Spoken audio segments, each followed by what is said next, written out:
الا كان عمرك قل من 30 عام وتفرجتي في هذا الفيديو غيكون احسن حاجه درتي هذا النهار. الانسان بالطبيعه ديالو كيحب النجاح، ولكن ما غاديش يقدر يوصل لذاك النجاح ويبقى فيه من غير الا تهلا في راسو. بعض المرات تقدر توصل للنجاح وتحققه، ولكن الا ما تهليتيش في راسك غادي تعيا، وهذه طبيعه انسانيه ما عندهاش علاقه بك وبالقدرات ديالك. فعلى سبيل المثال شي واحد غادي يجري، فطبيعي انه الا جرى واحد المسافه غادي يعيا. ما يمكنش مثلا يجري حياته كامله، فضروري خاصو يوقف ويرتاح بكل بساطه. والحياه سي لا ميم شوز. والبورن اوت او الاحتراق النفسي باش تفهموا مزيان غادي نعطيك مثال عليه. تخيل معايا انك تقدر تكون خدام كتقرا او كتريني، وفي واحد اللحظه كتحس براسك بحال شي طوموبيل طاح طون بانو الطريق، ماشي حيت ما باغيش تكمل، ولكن حيت الموتور تكولا. هاد الحاله هي الاحتراق النفسي او البورن اوت. تقدر تعتبر هاد الكلمه هي ديك الكينه اللي عاجلا ام اجلا خاصك تشربها باش تفيق وتقبل حقيقه انك انسان عادي ماشي روبو، حيت بزاف منا كيحسب ليهم باللي العقل ما كيعياش، ولكن الحقيقه هي ان عقلك داير بحال العضله. الا هزيتي ثقل فوق طاقتك وما ارتاحيتيش غادي يوقع لك تمزق عضلي. والبورن اوت هو داك التمزق اللي كيوقع لداخل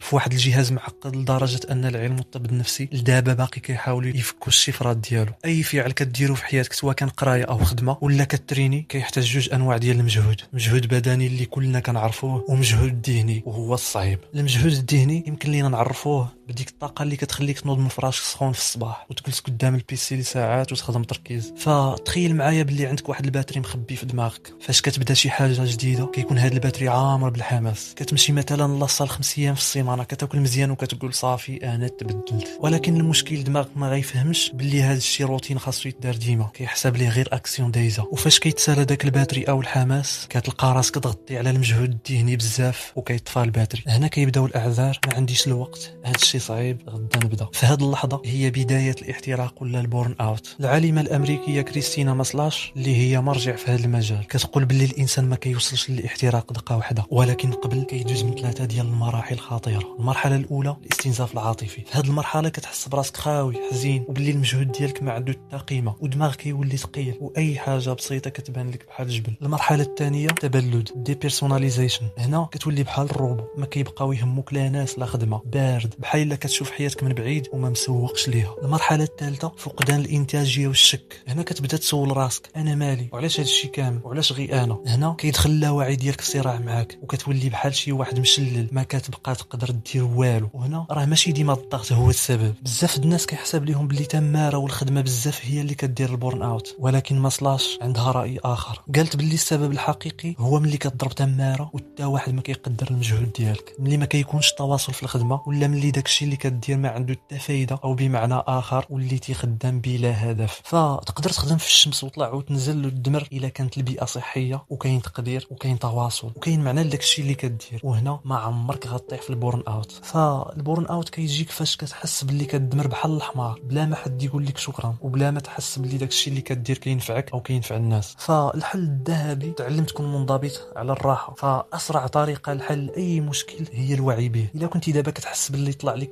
كل شيء في الراس فخاصك تعرف واش هذا الشيء عجز حيت ما مولفش الخدمه، ولا بورن اوت حقيقي حيت ضغطتي على الباتري بزاف. فاذا كان البورن اوت الحل الاول ما تحمسش بزاف في البدايات. مثلا الا تقيتي في لاصال ما تمشيش كل نهار، بدا بجوج حصص في السيمانه راه كافيه. الا بغيتي تقرا ما تبداش ب4 سوايع في النهار، بدا غير بنص ساعه والتزم بها. لحقاش الراحه ماشي هي الكسل، الراحه هي المازوت اللي كيخليك تكمل الماراثون ديال حياتك. والماراثون ما كيبداش بسرعه زايده، كيبدا بريتم هابط. الحل الثاني تقدر تعاود للناس اللي كتثق فيهم، تعلم تهضر مع شي طبيب او مختص. راه في 2026 ما بقاش عيب نهضروا على الصحه النفسيه ديالنا. وكخلاصه لداكشي اللي قلنا، تفكر باللي ديك الطوموبيله اللي غادا ب 180 كيلومتر في الساعه بلا توقف هي اول وحده غتوقف في نص الطريق بموتور محروق. البورن اوت ماشي علامه ضعف، البورن اوت هو واحد الغوته من دماغك كيقول لك حبس قبل ما الموتور يتحرق. السؤال الحقيقي دابا ماشي هو شحال تقدر تخدم، ولكن واش عندك الشجاعه باش تحبس وتسمع الصوت اللي كيجيك من الداخل قبل ما يكبر المشكل. القرار بين يديك، واش غتبقى غادي بحال الحمق حتى تطيح، ولا غتقدر تعلم تقدر ذاتك وتسمع ليها. خاصك تعرف بلي اصعب مجهود هو المجهود اللي كنديرو باش نعطيو لراسنا الحق في الراحه. حياتك غاليه بزاف، وباش تحرقها بحال شي شمعه مضويه على حد ما بلانش. الله.